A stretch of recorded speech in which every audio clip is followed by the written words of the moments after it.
Now back with a proud 1993 graduate of Ohio University, only the greatest school in the United States of America. I bring on Rob Demovsky of ESPN.com, does a great job covering the Packers, has some lively and friendly banter with America's favorite quarterback, Aaron Rodgers. And Rob, thanks so much for joining me. Appreciate it. Peter, it's great to be here. I'm happy to do it. Good. So I obviously wanted to bring you on to talk mostly about the most stunning result of week one of this season and to look ahead to see what it means going into the future. But how much were you surprised by New Orleans 38, Green Bay 3? Shocked. To be honest, I wrote today it was maybe the most surprising season opener in recent Packers history, at least in the 25 years that I've covered the team. It was. And, look, they have a new defensive coordinator. Is it surprising that the Saints put up some points on them? No. But the 3 part of it was an absolute stunner, especially considering Rodgers, I know he didn't play in the preseason, but he really did look sharp in practice. I think the day you were there, I can't remember if he had the day off that day. I think he might have. He had the day off that day, yeah. Yeah, but I'm telling you, he was so sharp, day in, day out in training camp. And that's, to be honest, the most surprising part of this is just what happened from being in rhythm with Devontae Adams, with Marquez Valdes-Scantling, Robert Tonyan, to basically completely out of rhythm. Look, Rob, you know this team 48 times better than I know this team. But I'll tell you what surprised me when I watched this game. It was almost a shoulder-shrugging reaction from the Packers, at least as caught by the cameras, that there was no ire, there was no fury. Nobody seemed to stand up and take the team by the throat and say, we're not going down this way. I realize that's a bit of a cliche, and that's not the kind of person Aaron Rodgers is. I get it. But do you draw any conclusion whatsoever from the almost, whether it be flip or borderline passive way that they accepted this game? I think you're certainly accurate in the way that their response looked. I thought Rodgers in his post-game press conference was sort of, it happens kind of a thing. It's 1 week. Matt LaFleur came in and used the words like embarrassed, humbled, shocked. And we asked Rodgers what his reaction was, and he said, well, Matt can use those words. I'll use this. It's only one game, which I thought was a bit of a strange reaction. Yeah, I thought it was a little bit worse than that. But again, I don't think this is a death knell for the Packers. I'm not in any way uncomfortable with saying that they're still the prohibitive favorite in their division, and maybe they're not the prohibitive favorite anymore to win home field in the NFC. But how do you see them responding against the Lions on Monday night? Well, let's face it, the Lions are probably the perfect opponent for them, after what happened in Jacksonville against the Saints, because look, the Lions are in pretty much a rebuild, new coach, new quarterback, and a team that really never wins in Green Bay. There was a stretch where I was covering them where I think it was like 21 straight that the Lions had lost in the state of Wisconsin. They finally did end that, but it's really the perfect bounce back, but does it really mean anything? And look, here in Wisconsin, Wisconsin Badgers fans were freaking out, that the Badgers lost to Penn State in the opener. They came back the next week and played Eastern Michigan and beat them. But so what? It's kind of the same thing. If and when they beat the Lions, so what? Then they go right out to, I believe it's San Francisco the next week. That's a little bit more of a test. The thing that also, you mentioned, the new defensive coordinator, Joe Barry, and and what happened in this game. Look, I thought Jameis Winston was able to be very comfortable in this game. He was not sacked. He was not significantly pressured much at all in this game. And I wonder, is that, I mean, clearly you have, Zadarius Smith is not in optimum fitness right now. I wonder, is there anything that is a warning sign for this defense going forward? Peter, the warning sign was in January when they hired Joe Barry, his previous track record as a defensive coordinator.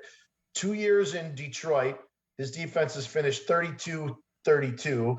2 years in Washington, his defense finished 28th. Now, you look at the talent that they had in those places, nowhere near what they have here with Zadarius Smith, with Preston Smith, with Jair Alexander, maybe one of the best corners in the league. They have a playmaker at pretty much every level. Kenny Clark, one of the better nose tackles in the league. So Joe Barry certainly has a lot more talent to work with.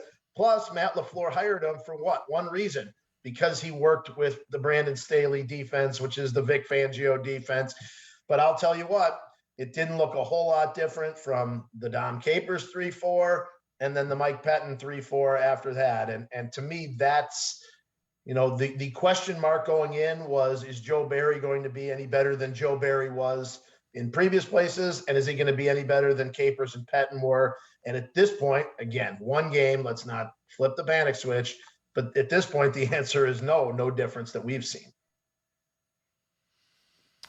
In our remaining time, Rob, let's spend a couple of minutes about, on Rodgers and on Rodgers' future.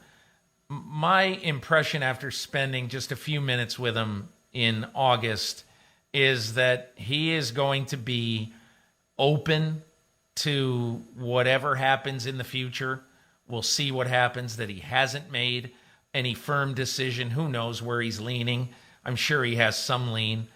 But that he is going to spend this year basically with his feet on the ground where he is. He's not going to be thinking about 2022. Or, at the very least, he's not going to talk about what he's thinking about in 2022.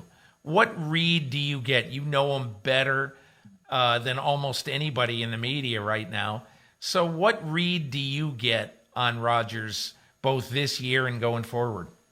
Peter, I'll take you back to a conversation I had with him in early April. It was right as his Jeopardy guest host stint was happening, and we spoke for about 25 minutes about that.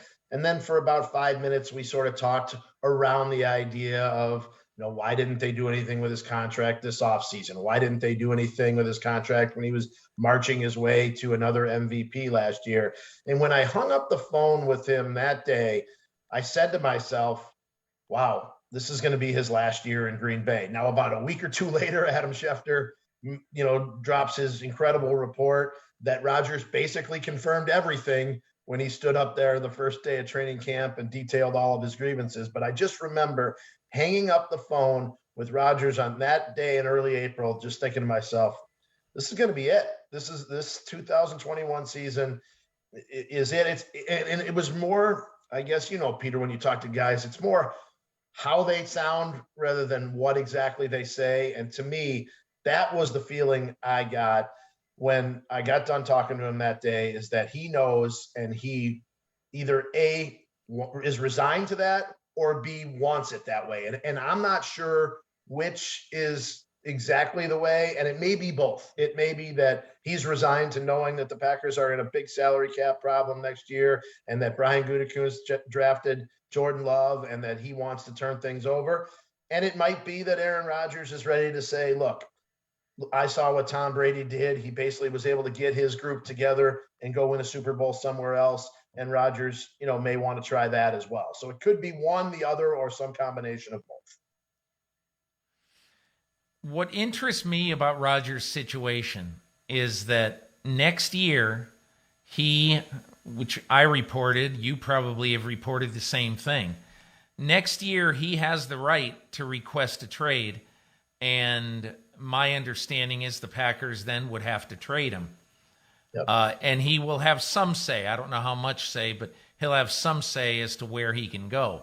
But if he chooses to stay with the Packers in 2022 and to play out the final year of this contract, then he could be an unrestricted free agent in March 2023 at the age of 39. And what's interesting about that, if that would be his choice, is that he would be an unrestricted free agent at the age of 39 without, as of right now anyway, any significant physical restrictions or limitations, apparently in fantastic shape, in a different way than Brady. I don't know what his eating patterns are, but Brady obviously was an unrestricted free agent at in his age 43 season. And so I look at this and I say, Aaron Rodgers may say, hey, look, I'll hang around for 2 years and then I will get to pick wherever it is I want to go. That's a great point. Of those point. two options, of those two options, what do you think is most likely? I still think it's most likely that this is his last year, but I think you make a great point because look, if they trade him, they may have this handshake deal, which I believe that they do, that they will, if he wants out after this year, they will grant it. But they're not going to trade him to an NFC team. No way. And I'll take it back, and you may know this story already, but in the summer of 2008, when Brett Favre, when they came to the agreement that they were going to trade him, Ted Thompson went to Brett and said, look, I've got to deal with Tampa and I've got to deal with the Jets. Where do you want to go? Brett said Tampa, so they sent him to the Jets. Okay, so, and Rodgers knows that, right? He knows that that's going to limit, where he can go. So if indeed, he doesn't want to go to, we'll say, Denver or Pittsburgh if Big Ben is done there, and he really wants to go to, the Bears, I doubt it, but we'll say, let's say he really wants to go there and stick it to these guys, just like Brett did when he went to Minnesota, then that is his only option. And that's to play it out through 2022 and become a free agent, in which point the Packers would get a third round compensatory pick for him. I'm guessing that they would probably rather get whatever the haul that they could get, next January or February, rather than just, saying bye-bye for a compensatory third round pick in 2023. You mentioned two really good teams. I've thought for a while, Pro Football Focus in the off season rated every 53, maybe a month or so ago, rated every team's full roster, 1 to 53 in the NFL. And when they did that, the one team that just jumped off the page to me is they had the Denver Broncos at 10. Now, the question is, if the Packers were to send Aaron Rodgers to Denver, would the Broncos have to give up such significant pieces that maybe they're not that really great team? Suppose that the Packers say, we want Jerry Jeudy and 2 1s, your next 2 1s. Right. Or maybe even more than that. Rushers. I don't know. Right. One of their stud pass rushers. So, and 2 or 3 1s. Right. Yeah, exactly. But that is the team to me that if I am Aaron Rodgers, I'm looking at longingly. You mentioned the Steelers. I think the Steelers would be really, really interesting. And look, I think Mike Tomlin and Aaron Rodgers, everybody said, what a weird match that would be. No, it wouldn't. Because Mike Tomlin is, in his own stern way, a malleable person. How do you deal with Antonio Brown and get the best out of him for so long when Antonio Brown was such a screw-up so often in Pittsburgh? And so Mike Tomlin will have no problem dealing with an iconoclastic, interesting person, as Aaron Rodgers did. So those are the two teams I think would be a barrel of fun for him to go to. And one thing to keep in mind, Peter, everyone says, well, if you have Aaron Rodgers, you have to have an offensive head coach. And that's why the Packers hired Matt LaFleur. At that stage of his career, not so much. Second of all, if you listen to Aaron Rodgers talk week in and week out on Wednesdays when he's preparing for teams, he's always talking about the opposing defensive coordinator, or if it's a defensive head coach, the opposing defensive head coach. And I'm telling you, I'm not sure there's a guy that I've heard him rave about more when preparing for his defenses than Vic Fangio. And it was the same way with Mike Zimmer, even going back to when they played him the few times in Cincinnati. So those defensive head coaches, I think is an underrated aspect of where he could end up, because he has so much respect for those guys, wants to be part of a team that has a great defense, which, let's face it, they have not had here in Green Bay. The Super Bowl season, 2010, their defense was good, but it wasn't great until the playoffs. And every one of those playoff games, they had key defensive plays right down to the Super Bowl when Clay Matthews punches that fumble out in the fourth quarter, and then they salt the game away. So those two places, with those kind of defensive-minded head coaches, might be a better fit than people would think. Rob, what do you think would have happened on July 1st if Sony Pictures had called Aaron Rodgers and David Dunn, his agent, and said, we want to offer Aaron a 3-year contract to host Jeopardy? I think his first response would have been, how can I do this and still play football? Because I really think deep down, and he essentially has admitted this much to us in his time that since he's been back, that ultimately his competitive juices, and when he talked to guys like Randall Cobb and Jordy Nelson and Charles Woodson, those guys that either are toward the end of their career like Randall is, or have gotten out like Jordy and Charles have. I mean, those are his really close friends. And he said, when I talk to those guys, man, it gotten my juices going. So I think he would have tried to do both. Whether Jeopardy would have gone for it, I don't know. If Jeopardy would have said, nope, you have to make a decision, it's our podium or the Packers podium, which one is it? I'm not sure. It's very interesting. He's just he's such a different guy. He's such a fascinating guy, in my opinion. One last thing. America must know, how did you become Bob Demovsky? This goes back to many years ago. I don't know if it was 3, 5, 7 years ago, at his locker where he used to do, his Wednesday meeting with us before the pandemic. He mentioned something that I had written, but he said, and kind of tongue in cheek, he reads everything. He said something like, well, and Bob wrote this. And I was thinking, Bob McGinn? Like, did he mean Bob McGinn? And I went up to him afterwards and I said, were you talking about McGinn or me? And he goes, nope, you, Bobby. And I think I probably said, man, I hate being called Bob. Like, my full name obviously is Robert, but I have always been a Rob. I hate being called Bob. And ever since, it was the wrong thing for me to tell him. If I would have never said that, he probably would have never brought it up. And instead it has become this thing.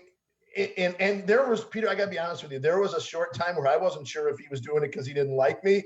And at one point he came up to me a couple of years ago and said, hey, I'll stop if you want. I'm like, no, it's fine.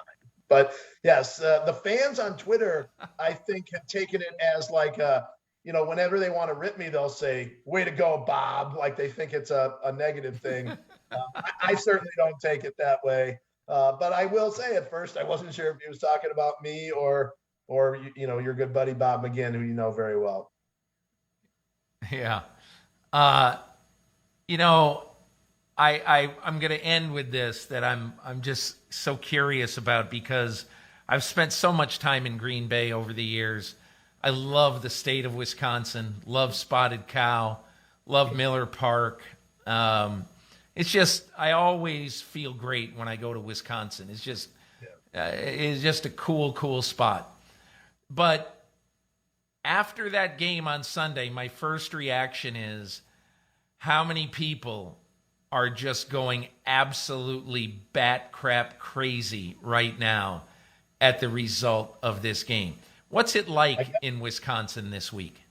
I got back from Jacksonville at about 2 or 3 in the afternoon yesterday, Monday. Went right to Matt LaFleur's press conference, and then went right to my oldest son, who's a junior in high school. His high school team had a fall basketball league game, and every single person that I walked into said, A, what the heck happened? And B, if this is the way Rodgers is going to be and doesn't want to be here, then which is what they thought his play was, that he looked like he didn't want to be there, then be done with him. And as you know, Peter, people here are very, very provincial. And I think the tide turned a little bit against Rodgers this offseason because of one thing. When people say that they don't want to be here, people in Wisconsin and Green Bay specifically says, well, if you don't want to be here, we don't want you. They're very protective of their city. And maybe, quite frankly, a little defensive just because it is the smallest place in professional sports. But I think there is a sense that if you don't want to be here, then goodbye to you. And I did get that sense was renewed after the game. And I thought that went away when Rodgers came back and had a really good training camp. And I just think now, if this continues, it's going to just keep creeping in and get back. Now, if they go on a nice run, it's probably back to normal. You know, I couldn't bear to ask it because it's so social media, and I refuse to ask the question, is Aaron Rodgers doing this on purpose? Is he tanking the games? I refuse to ask the question because it's idiotic. Yeah. And so I refuse you to answer the question about whether he's tanking the games because it's so ridiculous. But anyway, Rob, I really, really appreciate you taking the time. Great to have your knowledge on the podcast this week. I really enjoy your work. You're doing a great job. Thanks, Peter. It's always good to talk to you, whether it's in person or even over the phone or Zoom.